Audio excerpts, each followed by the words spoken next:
Miss lanjutkan ke elektron transport chain ya. Sebelumnya kita mau berhitung dulu ya. Kalau di glikolisis, jadi elektron transport chain itu modelnya adalah NADH dan FADH plus oksigen. Nah, kita hitung-hitungan dulu ya.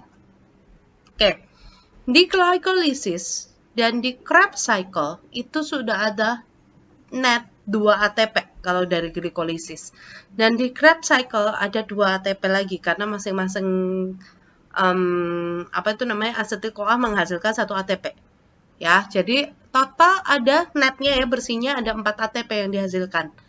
Nah, kemudian tadi kita mau hitung, glikolisis menghasilkan 2 NADH. Kalau kamu cek ke atas, betul harusnya. Nah, 2 NADH. Terus kemudian yang namanya link reaction menghasilkan 2 NADH lagi. Karena masing-masing asetil-CoA, masing-masing pirufat kan. Nah, kemudian si Krebs cycle menghasilkan NADH ya, dan plus 2 FADH2. Ya, kalau kita hitung berarti 2 tambah 6 tambah 2 tambah 6, 10 NADH. Dari Krebs cycle 2 NADH, FADH2.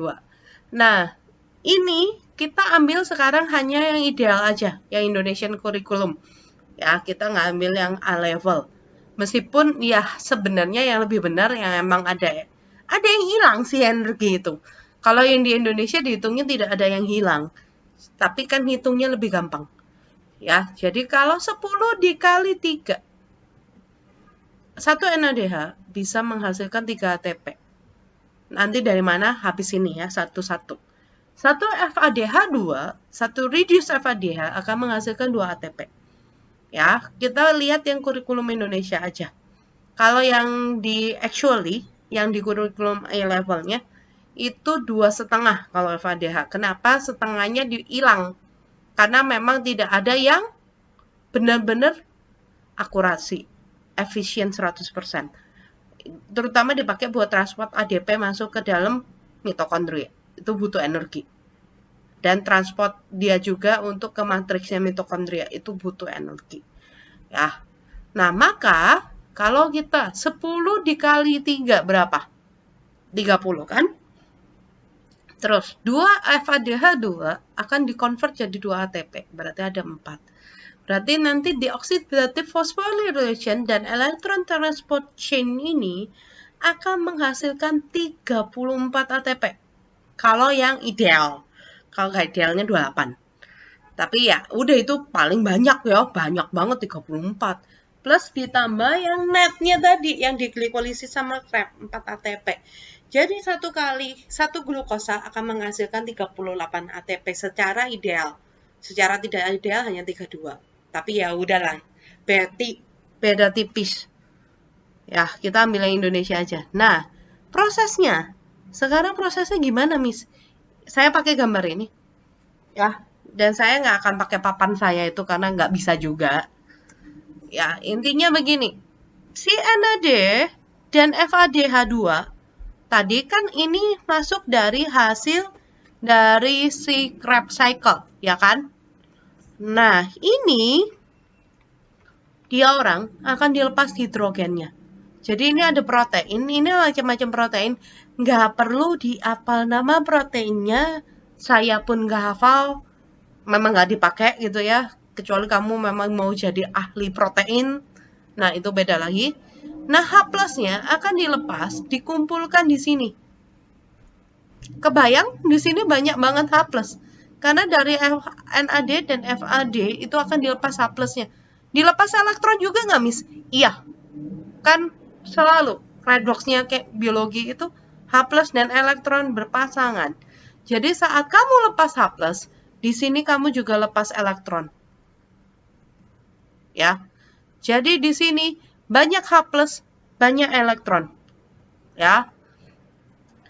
Nah, tapi kita perhatikan ke H plusnya aja.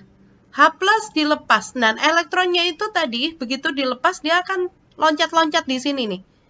Jadi elektronnya kalau istilahnya Hans dulu, kalau kamu masih ingat teman kamu si Hans itu jam-jam tuh. Dia kan jam-jam di sini, loncat-loncat elektronnya. Enggak. elektronnya itu akan loncat-loncat ya dari satu protein ke protein yang lain. Transport of electron, makanya namanya electron transport chain. Nah, setiap loncatan elektron itu dia akan lepasin energi. Jadi elektron ke pertama loncat tinggi banget, jung gitu ya, karena dia dapat energi dorong gitu ya dari hidrogen. Terus dia loncat tinggi banget. Nah, terus dia loncat-loncat tuh. Nah, tiap kali dia turun, itu dia akan lepas energi dikit-dikit. Ya, berapa banyak energi yang dilepas nanti kamu bisa belajar dengan Pak Slamet gitu ya. Ada yang namanya kemarin yang saya ikut kelasnya tuh, electron volt apa itu. Nah, itu memang ada bikin voltage difference yang bikin energi gitu ya. Nah, nanti setiap 4 elektron akan ditambah dengan O2 dan ditambah dengan H+. Ya, karena oksigen ada akseptor terakhir elektron. Ya, ditambah H+, ini akan jadi apa? Jadi H2O. Ya, kalau kamu pernah ingat kemarin Miss ngomong, the last acceptor of electron is oxygen. Oksigen terreduce. Jadi apa? Jadi water. Ya, so this oxygen will be reduced. It's accept electron and accept hydrogen become water. Ya, hasil akhirnya apa? Water. 6H2O dalam reaksi respiration itu dapatnya dari sini. Ya, 6CO2-nya dari Krebs cycle dan Link reaction, 6H2O-nya dari sini. Nah, oke. Tapi hidrogennya, jadi kita bisa bagi jadi 2 tempat. Yang satu elektron transport chain, ya, ETC itu elektron transport chain, di mana prosesnya adalah hydrogen and electron will be lost from NAD. Jadi dilepas dari NAD dan FAD H2. Kalau kamu lihat di sini FAD H2 dan NAD, kamu lihat tempatnya di mana lepasnya. Karena NAD dilepas duluan hidrogen dan elektronnya bisa dilempar lebih sering dan akan lebih banyak melepaskan energi. Makanya dia bisa menghasilkan lebih banyak ATP. Ya, sedangkan FADH2 elektronnya dilepasnya nggak sesering itu. Ya, itu proses pertama. ETC, elektron transport chain, artinya apa? Oh, ada elektron yang dilepas, dilempar-lempar. Nanti di akhir elektronnya akan di-accept, diterima oleh oksigen. Oksigen reduce, get electron and hydrogen to become water. This is the first step. Buat second step-nya, forget about the electron. Kita fokus ke hidrogen. Kan nggak semua hidrogen akan diubah jadi water. Ya, karena tadi kan butuh 4 elektron dan 2 hidrogen aja untuk oksigennya accept untuk jadi water. Nah, sisa hidrogennya ngapain? Kurang kerjaan kah? Enggak, sisa hidrogennya akan numpuk di intermembrane space.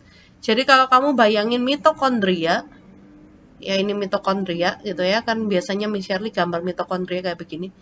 Nah, di sini itu ditumpukin H+. Banyak banget H+. Ya, di intermembrane space. Ini matriksnya. Nah, hidrogen ini berfungsi untuk bikin ATP. Jadi powernya. Hidrogen akan masuk ke sini. Ini alat namanya ATP synthase, enzim. Ya, AC itu pasti enzim. Nah, waktu hidrogen masuk, dia akan muter. Ini alat bisa berputar, rotornya. Nah, waktu dia muter, dia akan fixation 1 phosphate inorganic into ADP. Sehingga menghasilkan ATP. Jadi, kalau ATP sintesisnya, chemioosmosis, namanya chemioosmosis. Kenapa? Karena chemicalnya hidrogen, osmosis kayak water dari high hydrogen concentration to low hydrogen concentration through this ATP synthase and rotate the rotor and power up this enzyme to fix 1 pi into ADP so it will make ATP. Dan ini cepat. Nanti kita lihat videonya di kelas. Ada videonya dan itu saya rasa akan lebih jelas buat kamu. Jadi ini tadi prosesnya secara lengkapnya segini, ya, yang tadi saya omongin. Nah, ini ATP sintesisnya. Nanti kita lihat. Dan ATP sintase ini ada di inner membrane of mitochondria dan thylakoid membrane dari kloroplas. Kloroplas nanti waktu kita bahas fotosintesis kamu juga akan tahu, oh ternyata si kloroplas itu juga bikin ATP. Jadi kalau di tanaman ada dua yang bikin ATP. Mitokondria dan kloroplas. Ya. Oke. Kalau di bakteri gimana? Pakai endosom. Ya. Ya, itu bentukan lipetan juga di pinggiran bakteri.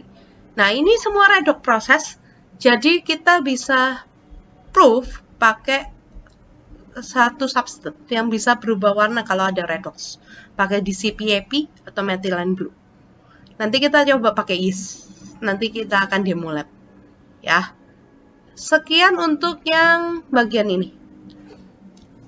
Oni mau bilang, bye-bye, jangan pusing ya. Habis ini anaerobic respiration. Makin puyeng deh, kata Oni. Bye.